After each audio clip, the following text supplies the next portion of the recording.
Olá, queridos. Meu nome é Heraldo Gabriel, eu sou pastor das Assembleias de Deus do Ministério de Madureira, moro na cidade de Santo Antônio de Pádua, no estado do Rio de Janeiro.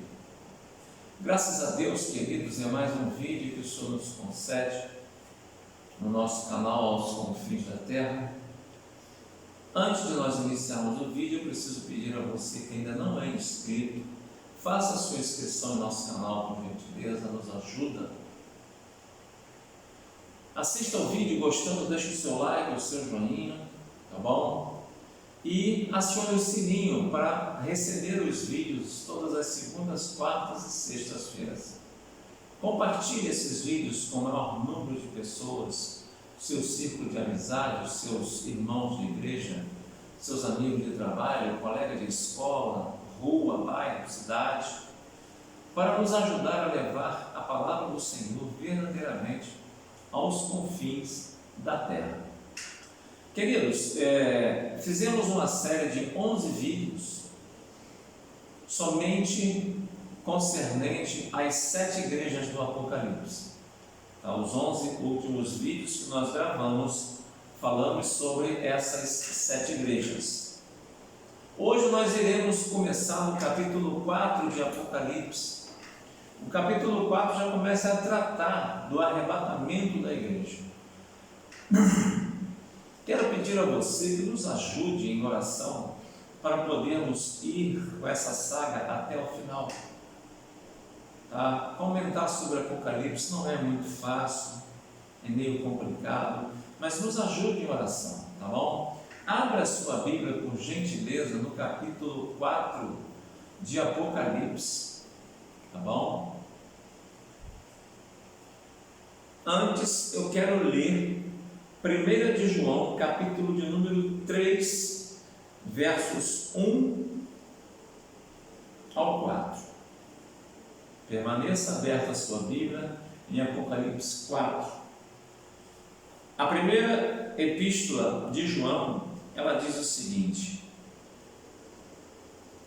Vede quão grande amor nos tem concedido o Pai, que fôssemos chamados filhos de Deus.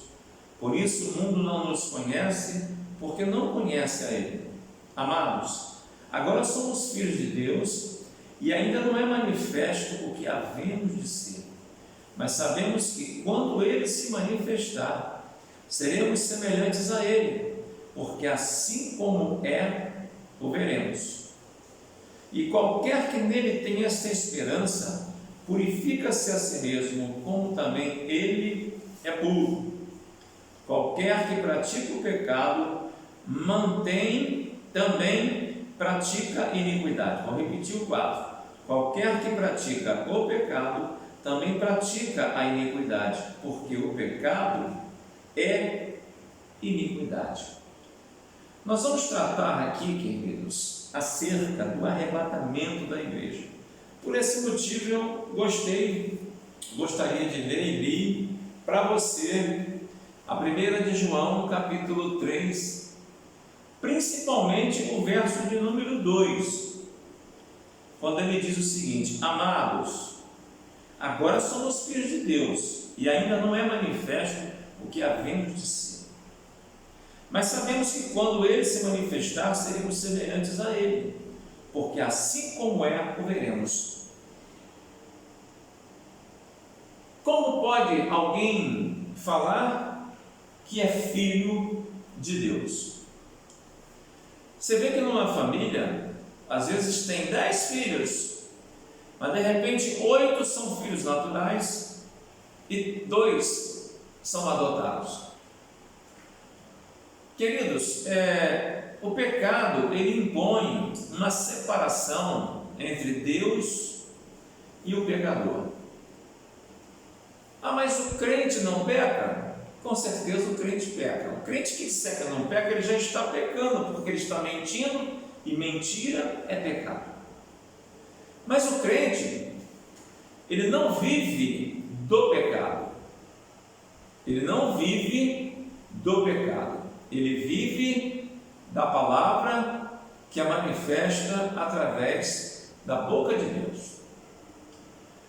Então, nós vamos tratar agora do capítulo 4, eu gostaria de ler para você, a partir do verso 1. Preste bem atenção, por gentileza, tá? Apocalipse capítulo 4, verso de número 1, que diz o seguinte: depois dessas coisas, que coisas? Essas coisas que Jesus mostrou para ele acerca das igrejas, das 7 igrejas. Nós estamos fazendo uma continuação. Depois dessas coisas, olhei, e eis que estava uma porta aberta no céu. E a primeira voz, como que de trombeta, ouvira falar comigo, antes no caso, disse: sobe aqui e mostrar-te-ei as coisas que depois dessas devem acontecer. Logo fui arrebatado em espírito, e eis que um trono estava posto no céu, e um assentado sobre o trono. E o que estava sentado era, na aparência, semelhante à pedra de jaspe e de sardônico, e o arco celeste estava no redor do trono, e era semelhante à esmeralda. Esse arco celeste, querido, se refere ao arco-íris, tá bom? Verso 4: ao redor do trono havia 24 tronos, são os conhecidos e falados 24 anciãos, e vi assentados sobre os tronos 24 anciãos vestidos de vestes brancas. Vestes brancas, queridos, é sinônimo e simbologia de pureza. E tinha sobre a cabeça coroas de ouro. Coroas é sinônimo de autoridade. Verso 5: e do trono saíam relâmpagos, e trovões, e vozes, e diante do trono ardiam 7 lâmpadas de fogo, as quais são os 7 Espíritos de Deus. E havia diante do trono como um mar de vidro, semelhante ao cristal, e no meio do trono e ao redor do trono 4 animais cheios de olhos por diante e por detrás. E o primeiro animal era semelhante a um leão, o segundo animal semelhante a um bezerro, e tinha o terceiro animal o rosto como de homem, e o quarto animal era semelhante a uma águia voadora. Queridos, presta bem atenção. Se nós formos parar para começar a destrinchar essa questão da simbologia, nós vamos perder tempo no que nós queremos fazer. Eu gostaria, diante de nós fazermos um vídeo sobre essas simbologias, porque esses animais também significam 4 evangelhos: Mateus, Marcos, Lucas e João. Mas tem outra simbologia, tá bom? Vamos fazer o seguinte, vamos partir diretamente para a nossa proposta. A nossa proposta hoje é dar ênfase ao arrebatamento da igreja. Por isso nós começamos falando acerca das 7 igrejas.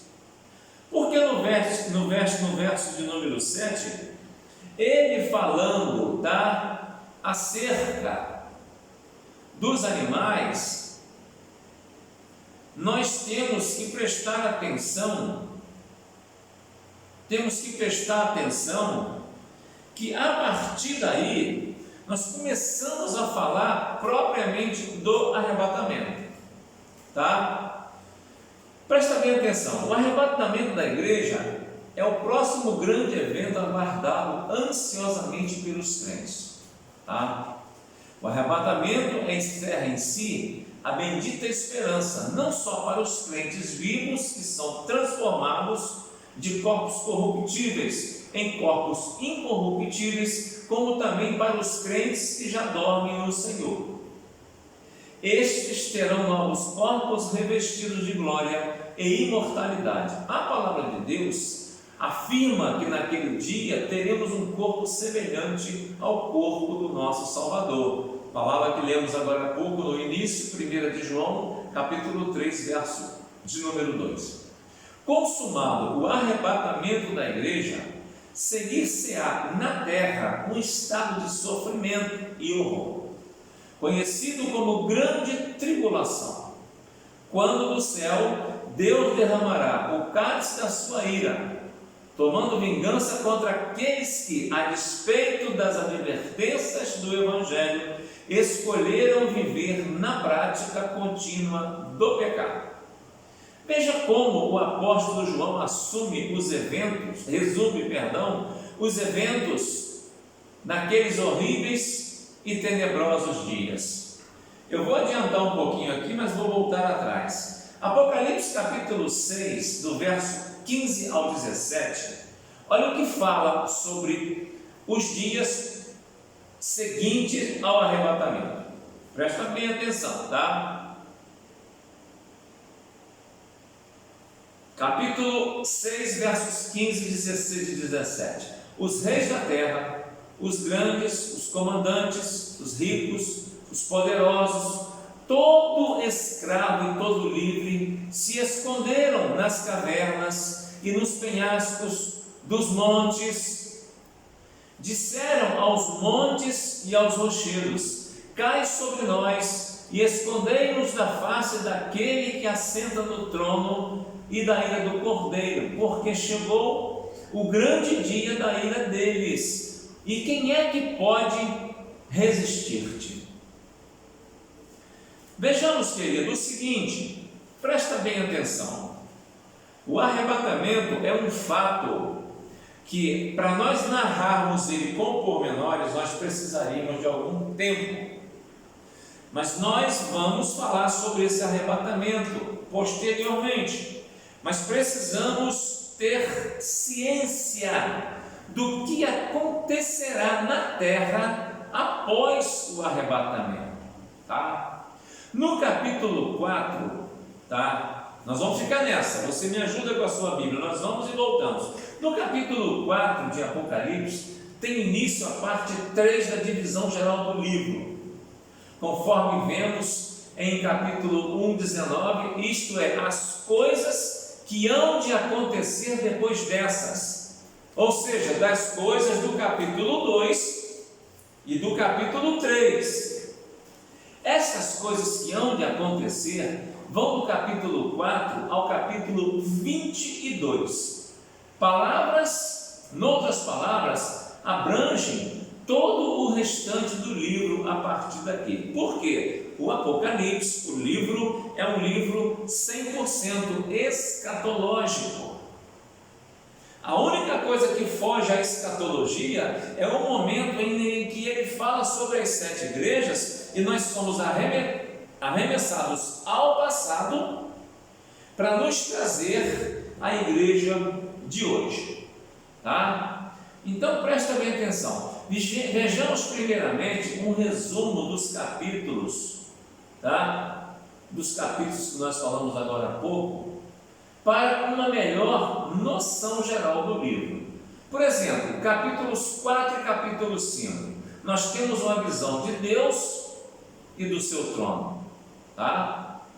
É uma visão do Cordeiro, capítulo 5, esse capítulo num sentido mais lato, mais literal, retrata um culto universal no céu ao Cordeiro. Esses dois capítulos, o 4 e o 5, são uma introdução à parte profética do livro. Os capítulos 6 a 22, assim como o capítulo 1, a visão de Cristo glorificado, introduziu a parte da carta, a parte epistolar, ou seja, os capítulos 2 e 3. Queridos, eu não vou demorar muito nessa primeira parte, porque nós estamos fazendo apenas um pequeno enunciado do livro.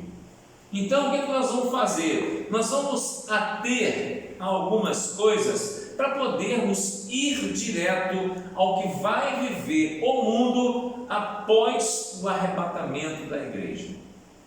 A Bíblia diz que serão 7 anos. 7 anos. Durante esses 7 anos, a igreja estará no céu, participando das bodas do Cordeiro. Bodas são casamento. Hoje, a igreja é tida como a noiva de Cristo. Automaticamente, quando houver o arrebatamento propriamente dito, os crentes que estiverem na terra, vivos, eles serão arrebatados tão logo aconteça o arrebatamento dos crentes que morreram antes, mesmo antes de Jesus, mesmo no tempo de Adão e Eva. Todos que morreram na esperança de salvação, segundo a palavra, acreditando que a redenção viria por Deus, todos esses também serão alcançados neste arrebatamento. O que vai acontecer? Os mortos serão ressuscitados em corpos glorificados. Ah, pastor, mas tem aquele morto que morreu há 2000 anos atrás, afogado, e o corpo não foi achado, o peixe comeu o corpo. Querido, nós estamos falando aqui de Deus, nós não estamos falando aqui de um mágico, nós não estamos falando aqui de uma pessoa que possivelmente faz, não, nós estamos aqui falando daquele que com uma palavra mandou que existisse uma terra e a terra existiu. Nós estamos aqui falando de um Deus que entrou na dimensão da morte antes de ressuscitar depois de morto, e no domínio da morte ele ressuscitou 3 pessoas nos evangelhos. Estamos falando aqui de um Deus que tem poder para fazer o milagre acontecer. Agora, isso só vai acontecer contigo e comigo se nós acreditarmos, se nós tivermos fé, porque a fé é você ter certeza daquilo que não existiu, existe hoje. É o firme fundamento. Então, o que nós podemos fazer? Nós podemos acreditar. Então, logo esses mortos sejam ressuscitados em corpos transformados, automaticamente os que estiverem vivos, estiverem firmes com o livro, com o nome escrito no livro da vida. Não adianta nós ficarmos querendo nos enganar. Ah, eu sou salvo, sou lavado, sou remido pelo sangue do Cordeiro, mas eu vivo em fornicação, eu vivo na mentira, eu vivo no pecado, eu vivo na bebedice, eu vivo usando droga, me prostituindo. Esquece isso. No céu não entra pecado. No céu só vai entrar pessoas lavadas e remidas pelo sangue do Cordeiro. Os mortos vão ressuscitar em corpos transformados e nós seremos transformados. Aonde estivermos andando, nós seremos transformados, e ambos, os antigos crentes e os crentes que estiverem vivos, ambos subirão ao céu e começarão a participar das bodas do Cordeiro. Então, queridos, na próxima sexta-feira, se Deus quiser, nós vamos continuar no capítulo 4, tratando do arrebatamento da igreja e tratando da grande tribulação. Olha, só vai subir quem tiver o nome escrito no livro da vida. Eu creio nessa palavra. Você pode crer?